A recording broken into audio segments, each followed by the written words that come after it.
విద్యారంగంలో సమస్యలను పరిష్కరించాలని డిమాండ్ చేస్తూ తెలంగాణ బంద్ కు పిలుపునిచ్చాయి వామపక్ష విద్యార్థి సంఘాలు.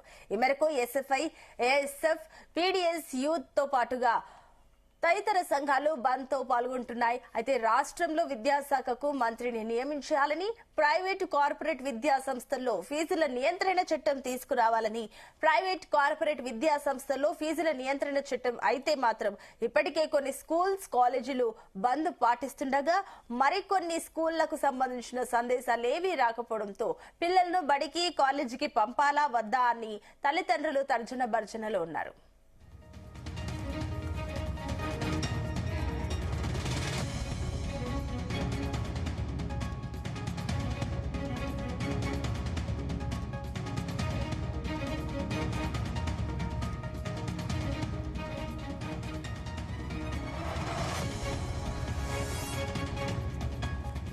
రైట్, ఇదే అంశానికి సంబంధించి మరిన్ని డీటెయిల్స్ మా కరెస్పాండెంట్ సతీష్ అందిస్తారు. సతీష్.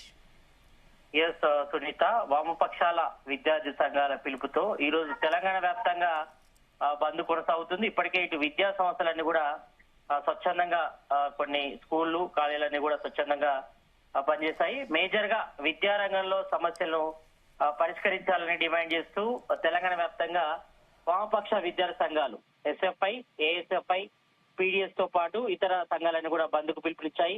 మన రాష్ట్రంలో ఇప్పటికే ఇటు విద్యా వ్యవస్థ పడకేసింది. ఇటు విద్యాశాఖకు ప్రత్యేకంగా మంత్రి కూడా లేరు.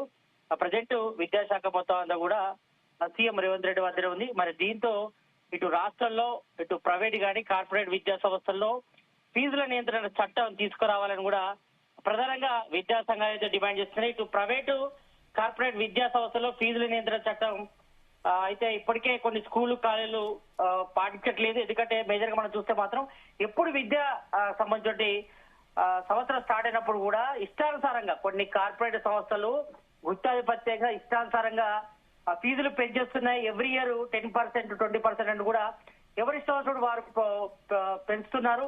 దీంతో ఇటు మధ్య తరగతి వాళ్ళకి నాణ్యమైన విద్య అనేది అందరి ద్రాక్షగా మారని చెప్పుకోవచ్చు. ఎందుకంటే ఇటు యూకేజీ నుంచి అంటే దాదాపు నర్సరీ నుంచి మొదలుకుంటే 10th క్లాస్ వరకు కూడా ఇష్టానుసారంగా కార్పొరేట్ సంస్థలన్నీ కూడా గుత్తాధిపత్యంగా చెలాయిస్తూ కొంతమంది పొలిటీషియన్స్ ల కనుసంధానాలు నడుస్తూ కొంతమంది పొలిటీషియన్స్ కూడా వాళ్ళకి సపోర్ట్ చేయడంతో ఇష్టానుసారంగా ఫీజులు అయితే వసూలు చేస్తున్నారని చెప్పుకోవచ్చు. ఒక కాడ 5% అయితే మరో కాడ 10%. జనరల్ గా nursery, UKG, first class, second class కే దాదాపు లక్షల్లో ఫీజులు వసూలు చేస్తున్నారు. అయినప్పటికీ కూడా విద్యా వ్యవస్థపై ఇటు విద్యాశాఖకు సంబంధించిన సెక్రటరీలు కానీ, కమిషనర్లు కానీ ఎవరు కూడా చూసి చూడనట్టుగా వ్యవహరిస్తున్న ఆరోపణలు కూడా వెలువడుతున్నాయి. ఒకవైపు సీఎం రేవంత్ రెడ్డి వద్ద విద్యాశాఖ ఉన్నప్పటికీ రివ్యూస్ లేవు.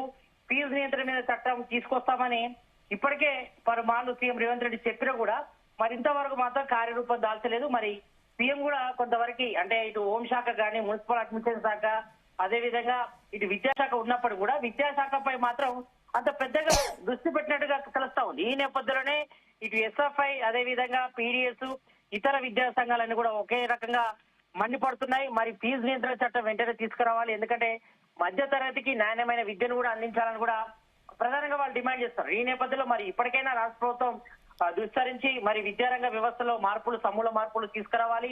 మరి మధ్యతరగతి కుటుంబానికి కానీ, బిలో పవర్టీ లైన్ కూడా నాణ్యమైన విద్య అందించాలి. ఇప్పటికే ప్రభుత్వ స్కూల్లో ఇంగ్లీష్ మీడియం పెట్టినప్పుడు కూడా అంత నాణ్యమైన విద్య అందించడం లేదు. అదేవిధంగా ఇంటిగ్రేటెడ్ స్కూల్స్ అంటున్నారు, కానీ ఇంకా కార్యరూపం దాల్చలేదు. అయినప్పుడు కూడా కొంతమంది కార్పొరేట్ సంస్థలు గుత్తాధిపత్యంతో ఇష్టానుసారంగా ఫీజులు వసూలు చేస్తున్నప్పటికీ మరి ఎడ్యుకేషన్ సెక్రటరీ కూడా చూసి చూడనట్టుగా వివరిస్తున్నారు. ఒక రకమైన ఇన్స్పెక్షన్ కూడా లేదు గ్రౌండ్ లెవెల్ లో. అంటే ఇటు స్కూళ్లపై కానీ, కాలేజీలపై కానీ ఎక్కడ కూడా ఇన్స్పెక్షన్ లేదు. దీంతో విద్యారంగాలకు సంబంధించిన కార్పొరేట్ విద్యా సంస్థలన్నీ కూడా ఇష్టానుసారంగా చేరేకపోయి నర్సరీ నుంచి మొదలుకుంటే 10th వరకు కూడా ఇష్టానుసారంగా ఫీజులు వసూలు చేస్తున్నారు. కాబట్టి మరి వెంటనే ఇటు ఫీజు నియంత్రణ చట్టం తీసుకురావాలి. అదేవిధంగా ఇటు ప్రైవేట్, కార్పొరేట్ విద్యా సంస్థలు కూడా ఫీజు నియంత్రణ కోసం మరి చర్యలు కూడా చేపట్టాలని కూడా మరి వామపక్షాలు కూడా ప్రధానంగా డిమాండ్ చేస్తున్నాయి. మరి ఇప్పుడు రాష్ట్ర వ్యాప్తంగా, తెలంగాణ వ్యాప్తంగా అన్ని స్కూళ్లు కూడా స్వచ్ఛందంగా పనిచేస్తారు. మరి చాలా మంది కూడా కొంతమంది పిల్లలు నిన్ననే అనౌన్స్మెంట్ చేశారు. నిన్న కాలేజీలలో, స్కూళ్లలో కూడా మరి చాలా వరకు కూడా కొంతవరకు ఇంకా క్లారిటీ రాకపోవడంతో కొంతమంది స్టూడెంట్స్ కూడా స్కూల్ కి వెళ్లి తిరిగి వచ్చిన పరిస్థితి. కాబట్టి మరి విద్యా వ్యవస్థలో సమూల మార్పులు తీసుకురావాల్సిన అవసరం ఉంది. మరి దీనిపై వెంటనే రాష్ట్ర ప్రభుత్వం విస్తరించాలి. ఎందుకంటే ఇష్టానుసారంగా ఎక్కడ పడితే అక్కడ ఫీజులు వసూలు చేస్తున్నారు. ఒకవైపు ఇటు సిబిఎస్ సిలబస్ అని లేకపోతే ఏఐ సంబంధించిన సిలబస్ అని చెప్తున్నారు తప్ప ఎక్కడ కూడా ఫీజు నియంత్రణ చట్టం అయితే అమలు కావలేదు. రాష్ట్ర ప్రభుత్వం కూడా చూచి చూడనట్టుగా పేరుస్తుంది కాబట్టి మరి ఫీజు నియంత్రణ కోసం చట్టం తీసుకురా. రైట్ సతీష్.